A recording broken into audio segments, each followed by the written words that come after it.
আজ আমি আঙুরের শরবত করে দেখাবো। তার জন্য লাগছে নরমাল আঙুর, কালো আঙুর, পরিমাণ মতো চিনি, এলাচ লবঙ্গ একসাথে গুঁড়ো করে নিয়েছি, আর লাগছে গোলমরিচ গুঁড়ো, পাতিলেবুর রস, পরিমাণ মতো নুন। প্রথমে নরমাল আঙুর কালো আঙুরগুলো আমি মিক্সিতে পিষে নেব। নরমাল আঙুরটা দিয়ে দিলাম, এবার দিয়ে দেব কালো আঙুরটা। কালো আঙুরটাও দিয়ে দিলাম।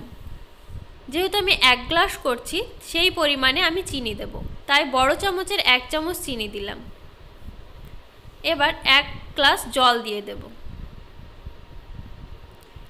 2 থেকে 3 মিনিট পিষে নেব।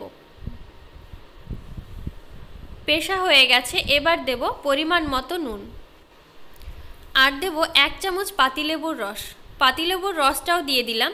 এবার খুব অল্প পরিমাণে এলাচ লবঙ্গ গুঁড়ো ও গোলমরিচ গুঁড়োটা দিয়ে দিলাম। এবার ভালোভাবে মিশিয়ে নেব। এবার ছাঁকনিতে করে ছেঁকে নেব। ছাঁকা হয়ে গেছে। আঙুরের শরবত পুরো তৈরি। আমি কিন্তু ফ্রিজের ঠান্ডা জল দিয়ে শরবতটা বানিয়েছি। আর হ্যাঁ, নরমাল আঙুরের পরিমাণটা বেশি নিতে হবে, আর কালো আঙুরের পরিমাণটা কম নিতে হবে। যেমন যদি আমি 1 লিটার জলের করি তাহলে 250 গ্রাম নেব নরমাল আঙুর আর 100 গ্রাম নেব কালো আঙুর।